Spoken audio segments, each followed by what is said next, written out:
High friends, welcome to my channel. आपण आज बनवूया वॉटरमेलनचा ज्यूस किंवा वॉटरमेलन शेक.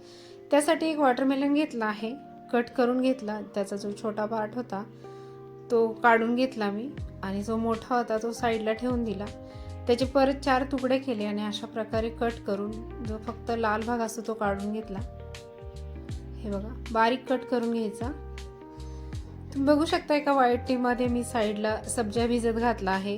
ज्यूस करायच्या 10 ते 15 मिनटं आधी सब्जा भिजत घालायचा. म्हणजे अशा प्रकारचा जर आपण सब्जा यूज केला तर वॉटरमेलन तर गार असतंच, पण सब्जामुळे आपल्या शरीरातली उष्णता अजून कमी होते.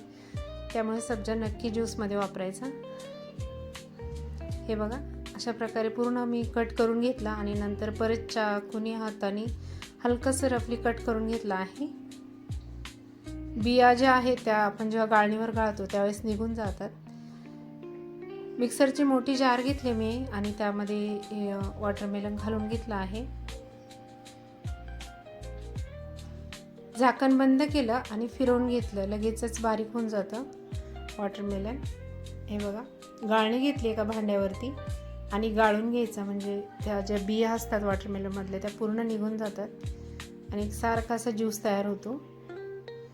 थोडं थोडं करून मिक्सरच्या भांड्यात फिरवून घेतलं मी आणि अशा प्रकारे वॉटरमेलनचा ज्यूस काढून घेतला आधी. हे बघा, वरती बिया दिसत आहेत.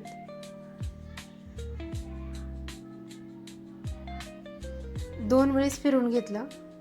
त्यानंतर ज्यूस परत मी मिक्सरच्या भांड्यात घातला आणि ज्यूसमध्ये मी 1 ते 1.5 चमचा पिठी साखर घालून घेतली आहे. त्यानंतर दूध घातलं आहे 2 कप आणि भिजवलेला जो सब्जा होता तो सुद्धा 2 चमचे वापरला आहे.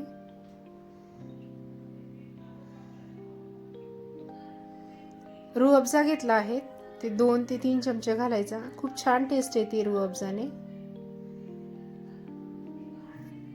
हलकंसं फिरवून घेतलं फक्त एकत्र होण्यासाठी आणि आपला ज्यूस तयार झालेला आहे. मस्त असा गार झालेला हा ज्यूस लगेचच सर्व करायचा. मी जे दूध वापरलं होतं ते पूर्णपणे फ्रीझरमध्ये असल्यामुळं गार झालेलं दूध होतं. जर तुम्हाला अशा प्रकारे नसेल घ्यायचं, थोडा वेळ तयार केलेला ज्यूस फ्रीझरमध्ये ठेवा आणि नंतर सर्व करा. व्हिडिओ आवडला असेल तर लाईक, शेअर, सबस्क्राईब करा. तुमचा अमूल्य वेळ देऊन व्हिडिओ बघितला त्यासाठी खूप खूप धन्यवाद. परत भेटू आपण नेक्स्ट रेसिपीमध्ये. Thank you so much.